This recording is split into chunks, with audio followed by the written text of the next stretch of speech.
Show you here at the Bellator London press conference. Paul, what can we ask that hasn't already been asked? I think the fact is that everybody wants to talk about you versus MVP. Unfortunately, that fight isn't going to happen. I know you've said that when the time is right, you will promote that to its fullest ability. Let's just touch on it briefly. When you say when the time's right and the money's right, you'll promote it at its, its fullest potential. What do you actually mean by that? Exactly that. I think that the fight at the moment, it wouldn't be live in the UK. It wouldn't get big TV ratings as it stands right now. The endorsements are not there yet, and the money isn't there. The money on offer isn't there yet. When that is there, then we'll fight. I'm a fighter. I don't duck fights. You know what I mean? I haven't said no to the MVP fight. I've just said no to the MVP fight right now. So it is what it is. You're a businessman. That's what you said. Is that the business head of you on?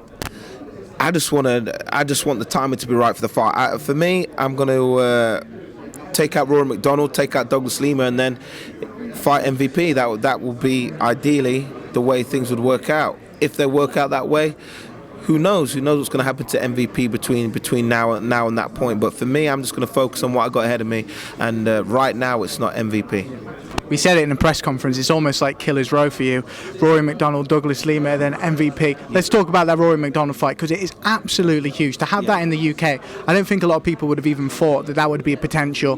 What kind of stake does that say from Bellator that we've got you and Rory MacDonald headlining the show at Wembley Arena? Yeah, it's absolutely crazy. With Rory being at the other league, I never thought I'd actually get the chance to fight him, but I'm getting the chance to fight him. And it's going to be massive. Everyone should tune in. It's going to be a blood and guts type affair. And when the time's right, you'll get the MVP fight. It's just not right now. I love how you describe it, and I love how you describe Rory as a blood and guts type warrior, because that is so definitive of him. We saw that fight with Robbie Lawler. One thing I want to ask you is, it seems that everyone seems to talk about Rory as like he never quite made the grace of being the next GSP. That's how everyone looks at it. But he's still a damn good fighter, and he's still one of the best welterweights in the world. Oh, definitely. In my opinion, Rory is top 5 in the world, and he's well-rounded. And I call him blood and guts because although he's well-rounded, the guy's going to come to finish. The guy will take punishment. He'll take one shot if he has to land a shot. It's not like, with all GSP's, attributes, he's not like GSP, because GSP, he avoided getting hit. He was, the first thing he's going to do is shoot for a takedown, whereas Rory has that different type of fighter's mentality where he'll get in a trade if needs be. If things ain't going his way and he has to stand and bang, then he'll stand bang and he'll trade it out. So, and I think that plays in my favour. So I think it's going to be a great fight, and we'll see what happens. If you get past Rory MacDonald, and we don't want to look past it too much, it's a huge opportunity and it's a huge fight for you. Douglas Lima, I know how much it plays on your mind, because in London it didn't go the way you wanted it.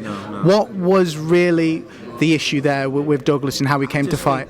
Simply, I just think it was just down to composure. I wasn't as composed as I needed to be. I think a few things unsettled me, maybe not fighting in the UK for a while. I'd never fought at the O2. I wasn't really, it sounds a bit diva-ish, but I wasn't happy with the changing rooms and the freedom that anybody was just random people were coming in and out of my changing room, whether it be to wish me good luck or not, just like random people just walking in and out of the changing room. It was just a lot of things that were on. Yeah, no one famous, just like, I don't know, just your average person out of the, I don't know, but just people that were not fighters, that were not stewards or anything. They may have been in the audience, but they certainly didn't have backstage passes. But they were there, coming in and watching me warm up, and it was all just a little bit erratic. And I think that's the way that the early part of the fight, that's how I fought. Everything, there was just too much going on, and I couldn't find the point to settle myself down. And I think this fight will be different, one, than fighting at Wembley Arena, where I fought for a lot of my career with cage rage. I'm comfortable with the arena, and I'm comfortable with everything backstage and that, if things are how they should be. And two, I've just found a point now where I can kind of really just switch off and what the fuck type attitude, who gives a fuck, let's just go out there and do this. And I think that will play a big part in this fight as well. Final thing now, Gareth kind of mentioned it in the press conference, and that's a tough journey you've had. You're calling it blood and guts, Bellator London blood and guts, but it's the revival of Paul Daley, because after the UFC debacle with Dana banning you for life, everyone kind of looked at it, what is next for Paul? Can Paul come back from this? And you've come back so strong. You've fought the best names in Bellator. You're effectively now fighting the best welterweights in the world, and you have a chance to go and win that world championship. Yeah, most definitely. Is it about Paul Daley redemption, Paul Daley revival, proving yourself that when people doubted you, you can actually, at the end of the day, stand there and say, I'm one of the best, if not the best 170-pounders in the world? Yeah, most definitely. It's been a hard career. It's been up and down, and I'm back here, like you say. I'm back at the top. What more can I say? The only thing is that I can thank my team and my family that's been around me, who never lost faith. You know, I've lost managers, I've lost sparring partners, teammates, everyone who thought like, yeah, just forget it. But you know, I'm back here. I'm doing all right. And I never lost faith. So that's the main thing. Well, you're back where you definitely belong, Paul. Cannot wait to see you headline Wembley Arena. Thanks for your time. Thank you very much. Thank you.